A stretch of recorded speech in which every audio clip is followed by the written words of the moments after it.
Okay, so this is what we've done. I'll tell you what we've done first of all. So far we've put all the wiring in. We've got the wiring from the boot to the stereo. We've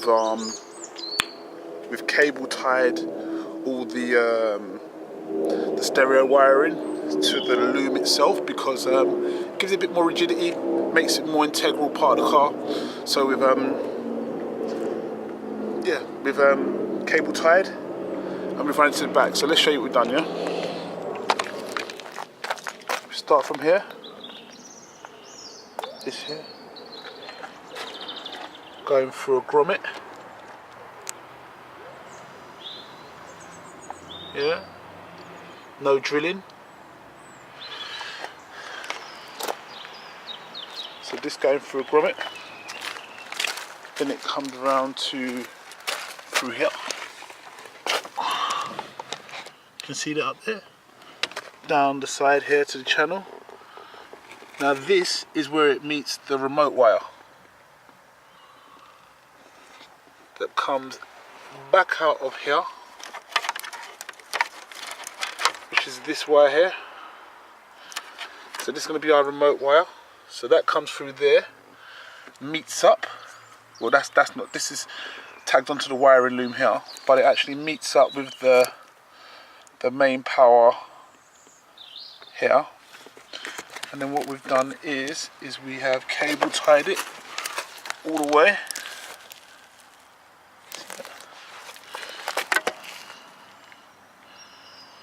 Cable tied it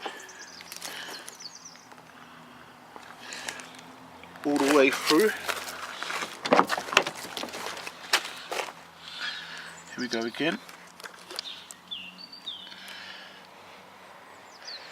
And made it come, pushed it underneath the seat, which I'm going to cable tie that as well, looking at that, and into here. Then on the other side, to bring the RCA cables through, what we have done is we've put the RCA cables here. Now there wasn't as much to hold on to under here, so you're going to see what I can show you. So from there it runs underneath.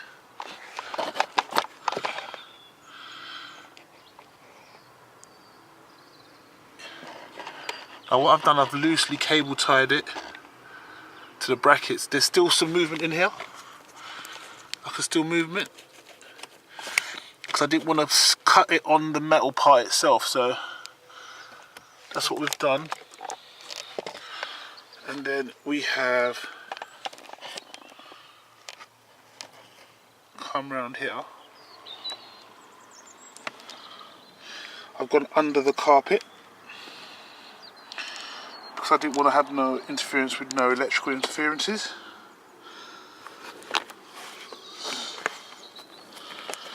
Sorry for the shaky camera work, but I'm doing my best.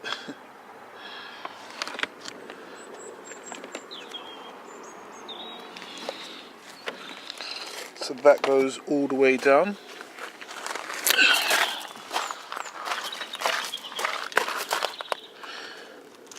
Just under the carpet, remember? Just under the carpet. Don't want no interference with any electrical connections through here. And around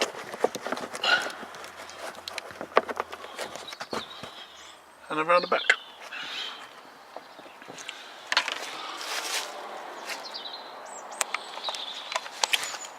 And that's what we did. So I hope that will make sense. And yeah, let's continue. Once we've put all the wires in their place and we're happy with what we've done, we start to put the car back together by installing back the plastic trims. Now it's all very simple stuff. Once again, don't break it, just take your time, locate it and push it in. Most of it is just pushing with your hand, just like you took it off. But it's just a reversed order of the way you took it off.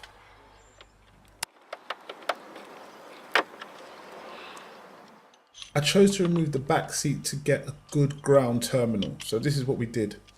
Right in the corner of the seat, there's a clip, and all you've got to do is get a big flat screwdriver and just edge it back. As you can see, I'm doing the picture here. Just edge it back. Once the edge is back, you can actually lift that seat out. There you go. It slides out.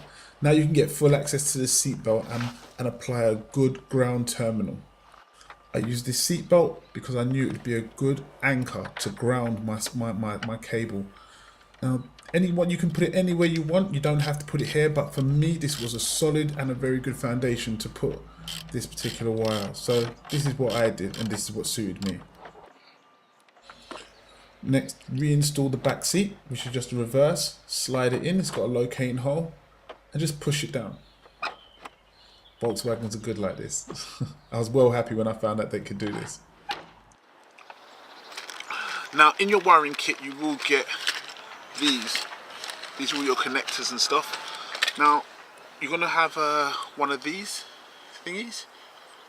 This is to connect your main live terminal to the battery itself. Now, if you've got one of these, you're going to need one of these. Well, this is a bit advanced-ish.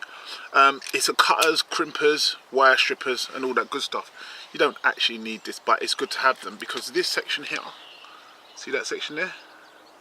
That is the crimping section. That's what gives you a good, solid connection to your main live that goes to the back of your speaker box. So I'm going to show you how to do this because if you don't know, you can get it wrong.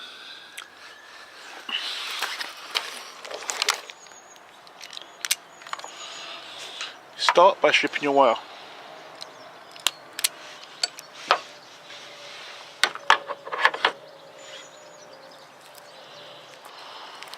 Through there. Now remember, when you've got the crimpers, it's always important to have the split side in the round part of the crimper itself and let the bottom part do the crimping. So remember to have the split side in the half circle part so you can compress it. Otherwise, you mess it up.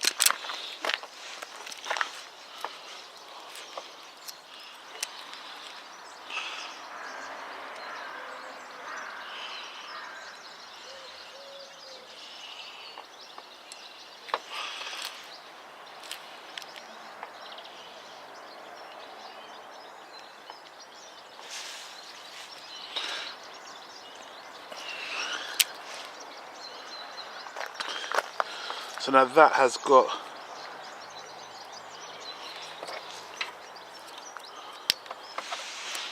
a good solid connection there, with it being crimped in the back there.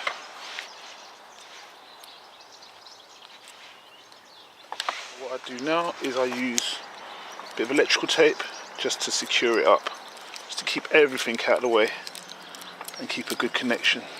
You could use heat shrink, but I'm just using electrical tape.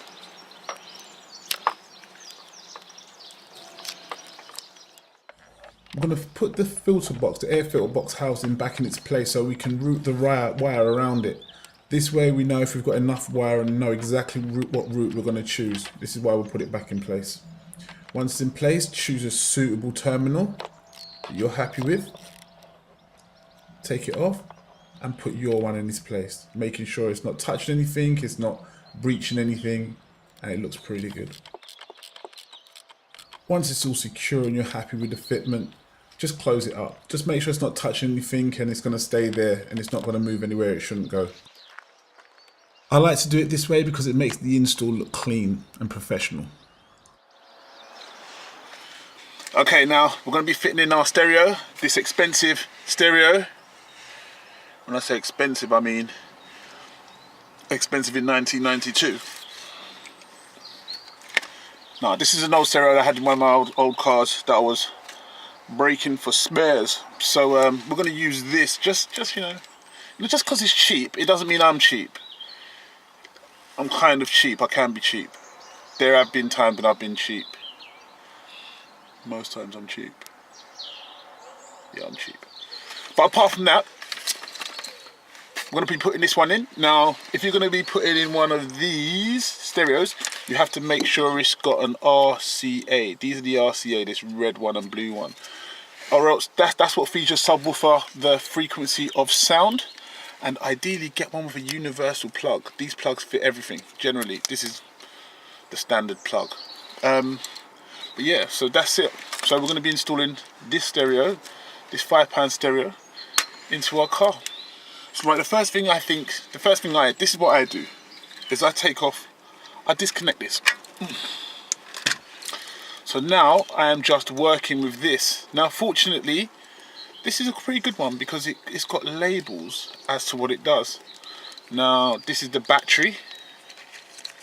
Can you see it says battery? Yeah. That's the main battery feed. This is the ACC, which basically means the ignition.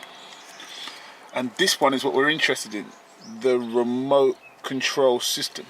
Now this is the one that switches the amp on and off. But you'll have to do your research. Every stereo is slightly different. But this is the one that switches the amp on and off. So we're going to install this and then put our stereo in and feel the bass. Once you've made all the connections, start to install the stereo in the space, making sure not to pinch any wires or pull anything you shouldn't pull. Next thing I did was install my subwoofer. Look at that, looks good. Making sure the car is off, connect the wires to their specified locations. Be sure to connect them properly to their correct locations.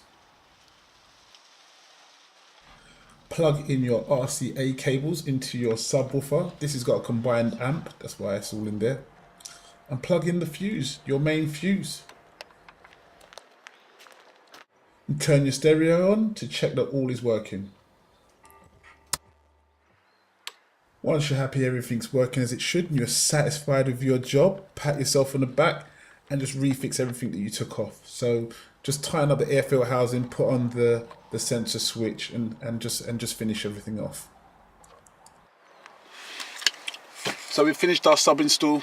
We've reinstalled everything back into the car. This is the moment of truth.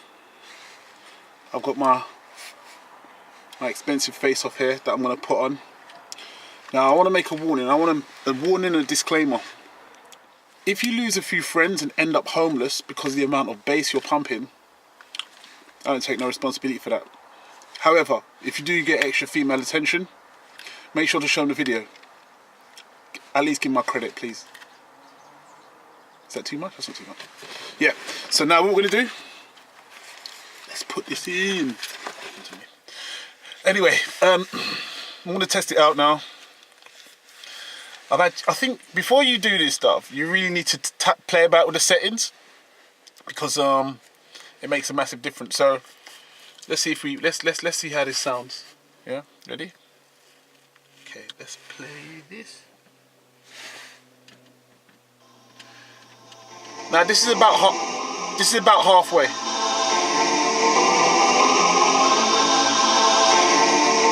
Ready?